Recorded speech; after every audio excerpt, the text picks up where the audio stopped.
Senator Back. Acting Deputy President, I pose a question to the chamber and through you to those in the public gallery.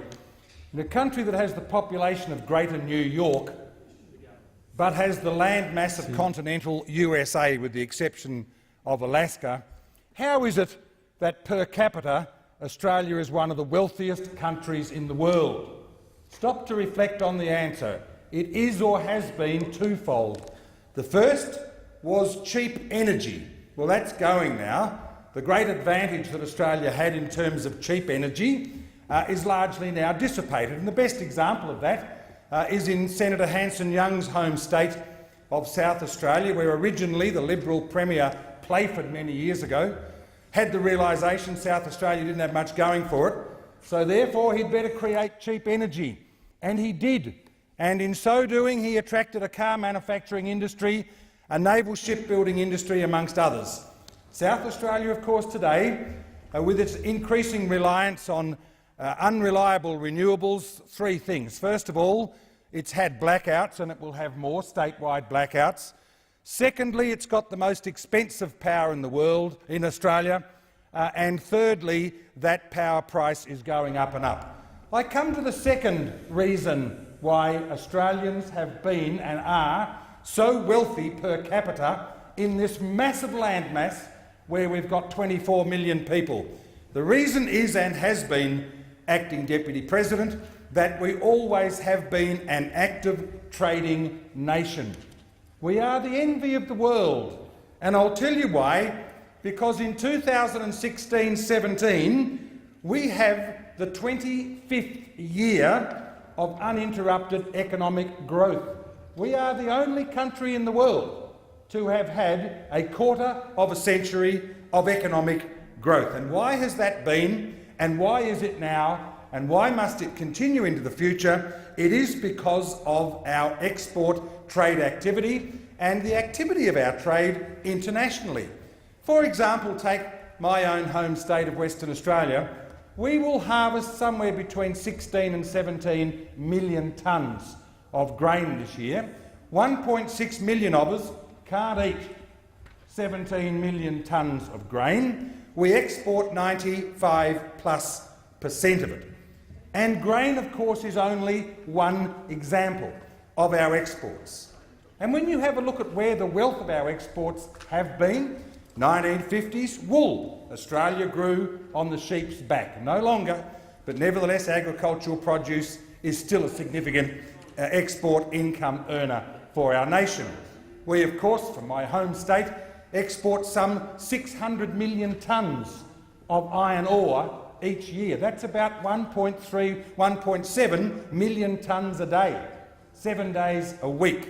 We are still the world's largest exporter of thermal coal, high energy, low sulphur, safe thermal coal, and of course we're the largest exporter of coking coal, which goes into steel manufacture. And why have we been able to do this, Acting Deputy President? Because we have excellent trading relationships.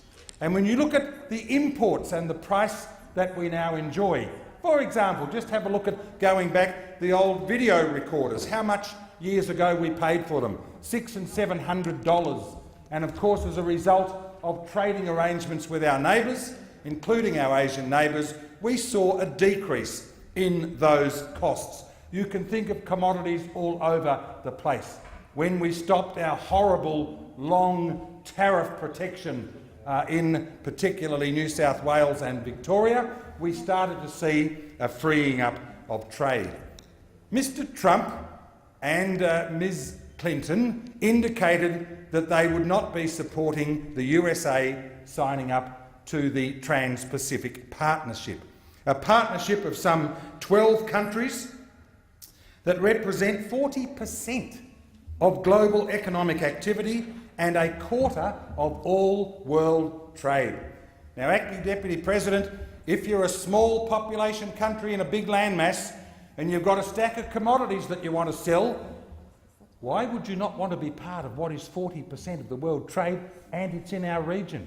But let's have a look at the countries. Let's have a look at the countries in our own region. Countries like Singapore and Malaysia and Brunei and Vietnam. Now, it is the case that some of these countries do not enjoy some of the standards that our country enjoys: industrial relations, occupational health and safety, for example, in their workplaces. So by joining into a TPP, we have an influence on other countries of the world to actually improve their standards of occupational safety and health and welfare. Before I go on to others than commodities, let me speak to you for a moment about the investor-state dispute system, which is so much the subject of concern. You would think from listening to conversation that this is in some way some horrific envelope that sits over the top of us. There has never been a successful case in which Australia has been the adverse subject of an ISDS claim. Never, ever. But I speak also, Acting Deputy President, I speak as somebody who has done business throughout Asia and India and the Middle East. And you see, ISDS, the investor-state dispute system, has protections for us. I was in business in India. We were the subject of unfair contractual obligation imposed on us by the Indian government. There being no ISDS in place, we had no capacity to be able to challenge the government of India when they imposed taxes upon us which we simply could not sustain. So when you hear about all this ISDS, etc., it protects Australian industry and Australian business in the same way that it protects others. But of course, unlike, you'll never hear from Senator Hanson-Young and others, because in the carve-out that Mr Robb was able to negotiate, you make sure that you exclude your country from any environmental adverse impacts, for example. You make sure that you exclude your country from anything that might relate, for example, in the health space. We heard about this voracious United States pharmaceutical industry. Let me tell you what actually happened as part of the negotiations, Acting Deputy President. Mr Andrew Robb successfully negotiated that there would be no adverse impact on the Australian pharmaceutical industry. Funny how the truth hurts, isn't it? But the other... Might I be allowed to continue without this prattling that comes from that side, Acting Deputy President? I don't remember interfering in Senator Hanson-Young's contribution, unhelpful and all as it was.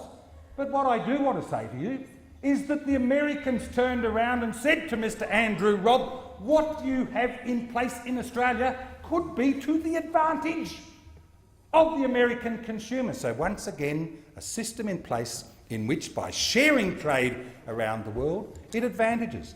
Now, it is the case at the moment that Mr Trump has said that he is not interested in a TPP. It will be of enormous benefit to the United States, but there are other countries. There's Mexico and Peru and Chile, into which Australia can trade. For example, one quick example, our vehicle manufacturing industry is coming to a close, but the Mexicans produce 3 million cars a year, moving up to 5 million. And when I was in Mexico in January last year, they said to me, we know about the excellence of your vehicle component manufacturing industry. And that led to consultations in Adelaide and Melbourne by Austrade and the Mexican Embassy. And do you know who they negotiated with? Australian vehicle component manufacturers, where there are now opportunities for Australian vehicle component manufacturers to sell into Mexico. And should we negotiate free trade agreements with Mexico, then of course that will be tariff-free. But the point I wish to leave the chamber is with this. Services contribute 70% of economic activity in Australia at the moment, but we only earn 17% from services exports. Imagine the benefit to this country, to students, to the economy, to families, if indeed our services could increase from 17% as a contributor to exports to, say, 25 or 30. The sky is the limit. The sky is the limit We must participate in free trade and trade activities around the world. Imagine what it would be if we do not have a TPP.